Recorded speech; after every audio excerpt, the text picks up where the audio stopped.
Hi, it's Anthony again. And in this first video, I'm going to talk about what to expect for during the first couple weeks of life as a grad student. So go ahead and grab your coffee or favorite beverage and sit down and let's have a chat about um, how to survive life as a grad student. So in this first video, I want to spend a little bit of time talking about what happens in those first couple of weeks of graduate school. So this is really geared towards students who are on their way to school, maybe in those first 2 weeks, or maybe about to leave for campus, and you're wondering, what am I going to go through? What should I expect? Why is this? Why do I need to get to campus early? Like there might be some questions like why can't I spend the rest of the summer at home? Why do I need to get there before school starts? And so typically, for those of you who are unaware or haven't experienced this yet, what happens is, you get your offer letter and a series of communications from the department telling you when they want you to be on campus, and usually they expect you to arrive a few weeks before school begins or the fall semester begins.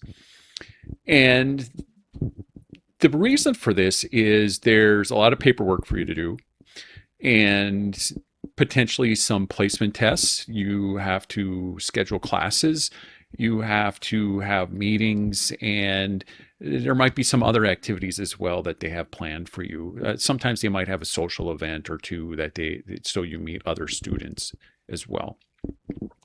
But all of this stuff needs to take place before the semester begins.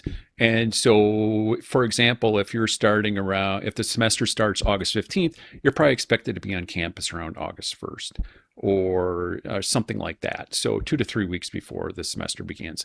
And usually the department will say they want you to check in when you get to town, and that's proof that, like, they want to make sure that you're around because that's important to them. They do care. They need to know that you are physically going to be there at the beginning of the year.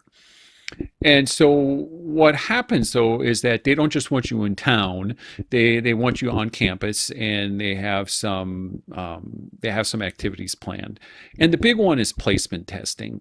And this is, I don't know that every degree program offers this. Like when I did my master's in meteorology, they didn't have this. But when I was in the PhD program in chemistry, like as far as I know, every chemistry PhD program has some version of this, where when you arrive on campus, you're going to take a series of examinations that test your knowledge in chemistry based on what courses you should have had as an undergrad.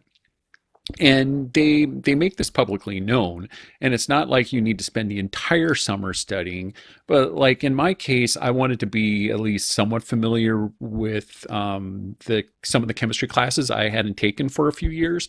And so there I did spend a little bit of time looking at my notes and just kind of making sure that I remember some of my organic chemistry, because that had been too many years in the past and I had sort of forgotten it.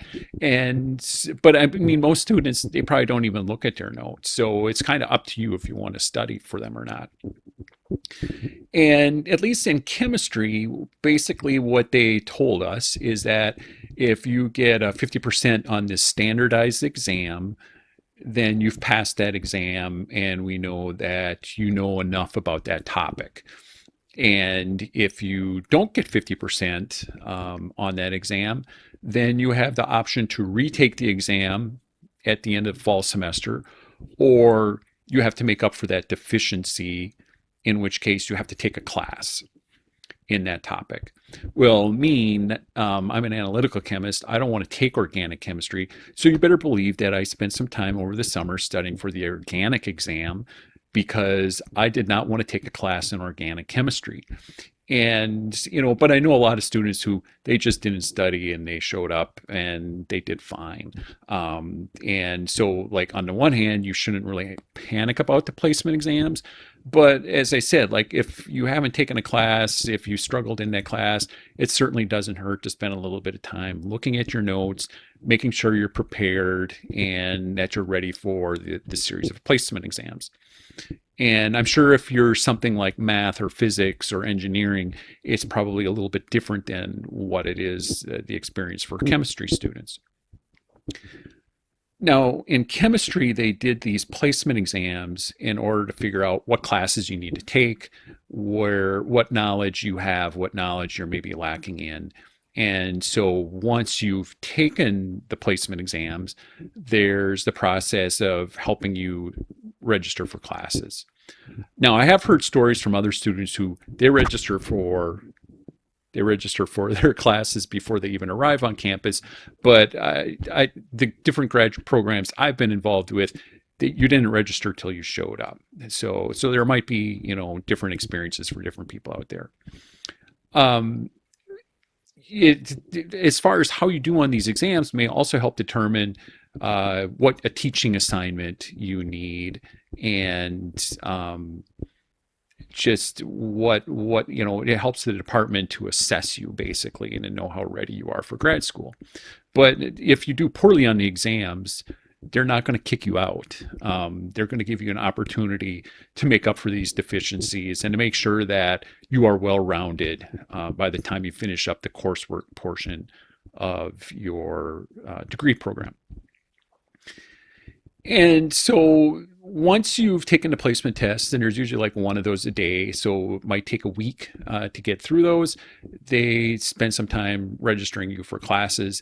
And then, in my experience, the second week that I was on campus, there was training on how to be a teaching assistant. And so if you are expected to teach for a semester or more as part of your program, you're typically going to have some time where you are learning how you're going to teach. They're going to, basically they're going to teach you to be a teacher, and they may walk you through some teaching demonstrations, or like in my case, like we did some chemistry lab exercises and we did some grading. We did some mock grading of like quizzes and exams and lab reports, just learning so that they could standardize how we did our grading and made sure that we understood how to do it. And we had that experience before we were doing it for real with real students. And it's important that you are on campus for this training, because if you're expected to teach, then it's good that you're given an opportunity to learn the philosophy of teaching from your department and meet some of the faculty who are going to be teaching classes with you.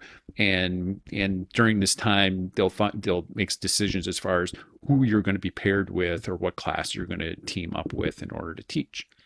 So that's a big part of what goes on during these first 2 weeks before school even begins.